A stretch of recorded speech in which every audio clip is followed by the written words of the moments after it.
السلام عليكم، مرحبا بكم كاملين. كنتمنى تكونوا بخير وعلى خير. اليوم ان شاء الله غادي نشارك معكم لسان الطير بطريقه سهله وناجحه. تابعوا معايا المكونات وطريقه التحضير.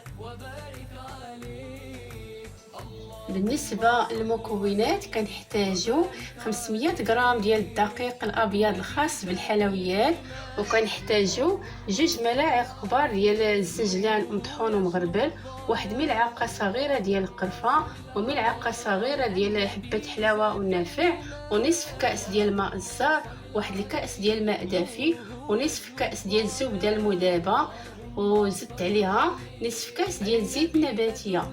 وعندي هنا ملعقه صغيره ديال الخل، 1 خماره ديال الحلويات، قبيصه الملحه. بسم الله على بركه الله. بالنسبه للطريقه عندي هنا 500 غرام ديال الدقيق الابيض الخاص بالحلويات، غربلته مزيان، وغادي نضيف ليه 2 ملاعق كبار ديال الزنجلان، وغادي نضيف ملعقه صغيره ديال حبه حلاوه والنافع، وملعقه صغيره ديال القرفه. غادي نغربل هاد المكونات مزيان.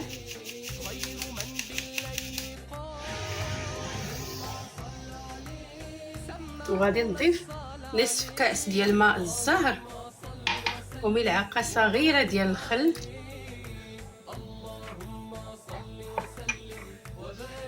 وغادي نبقى نجمع بالماء شويه بشويه.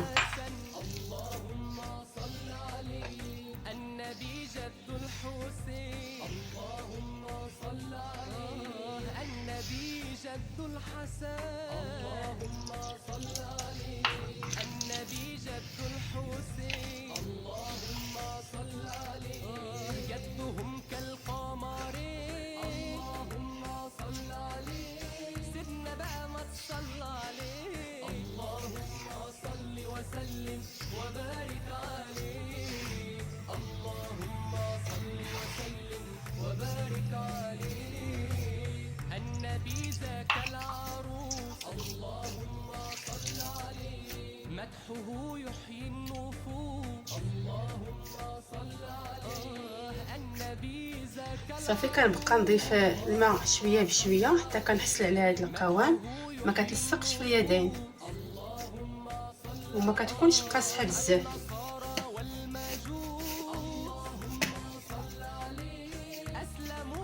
غادي نقطع دابا كويرات صغار.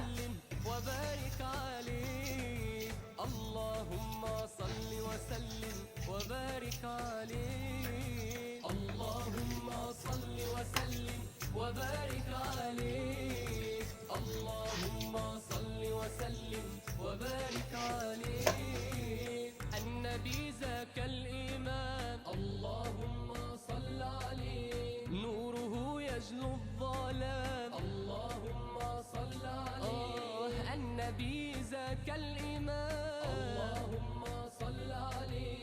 نوره يجلو الظلام. اللهم صل عليه. النبي بدر التمام. اللهم صل عليه. ختم رسل وإيمان.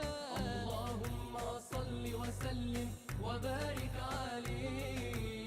اللهم صل وسلم وبارك عليه. النبي على المقام.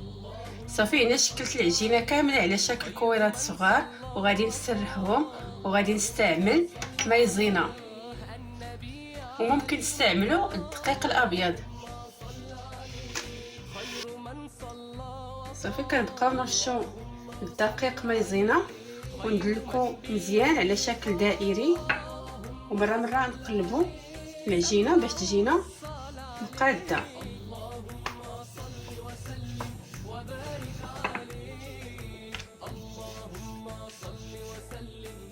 هذا هو السمك ديالها، كتجي رقيقه.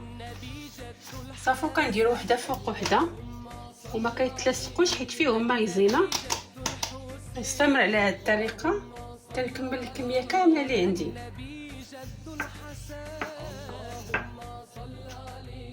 النبي جد الحسين. اللهم صل عليه. جدهم كالقمر. صافو كنديروا المقله حتى كتسخن مزيان ونبداو نطيبوهم. ما تخليوهمش حتى يتحمروا، غير يتشمعوا ما يبقاوش عجينه وينشفوا. صافو كتحيدوهم. النبي زكى العروس اللهم صل عليه مدحه يحيي النفوس اللهم صل عليه النبي زكى صافو كنستمر على هذه الطريقه كنطيب الكميه كامله اللي عندي. مدحه يحيي النفوس اللهم صل عليه النصارى والمجوس اللهم صل عليه أسلموا على يديه صافي من بعد ما طيبنا الكميه كامله اللي عندنا ما طيبوهمش حتى يتحمروا، غير يتشمعوا وما يبقاوش عجينه. صافو كتحتفظوا بهم، ضروري تغطيوهم بالمنديل وبالبلاستيكه باش ما ينشفوش ليكم. صافي دابا غادي نلويهم.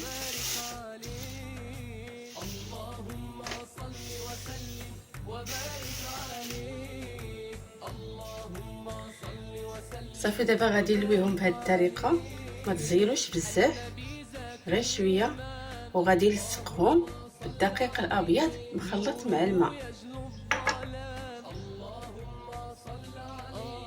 النبي زكى الإمام اللهم صل عليه نوره يجلو الظلام اللهم صل عليه النبي بدر التمام اللهم صل عليه ختم رسل وإيمان. ودابا غادي نقطعهم بهذه الطريقه. هاد الجوانب غادي نحتفظ بهم بوحدهم، وغادي نقطعو بهذه الطريقه. نحاولوا نديروهم قادين. خير من صلى وقال اللهم صل عليه النبي عالي المقام كيجيو بهذا الشكل. خير من صلى وقال غادي نستمر على هذه الطريقه حتى نكمل خير من بالليل الكميه اللي عندي. اللهم صل عليه سمعونا الصلاة عليه اللهم صل وسلم وبارك عليه اللهم صل وسلم وبارك عليه النبي جد الحسن اللهم صل عليه النبي جد الحسين اللهم صل عليه النبي جد الحسن اللهم صل عليه صافي كنبقاو نقلبوهم حتى كيطيبوا من جوج جهات، ما تخليوهمش حتى يتحمروا بزاف، غير يذهب اللون ديالهم. صافي كنحيدوهم. سيدنا بقى ما تصلى عليه اللهم صل وسلم وبارك عليه اللهم صل وسلم وبارك عليه النبي زكى العروس اللهم صل عليه مدحه يحيي النفوس كنحيدوهم كنديروهم في العسل.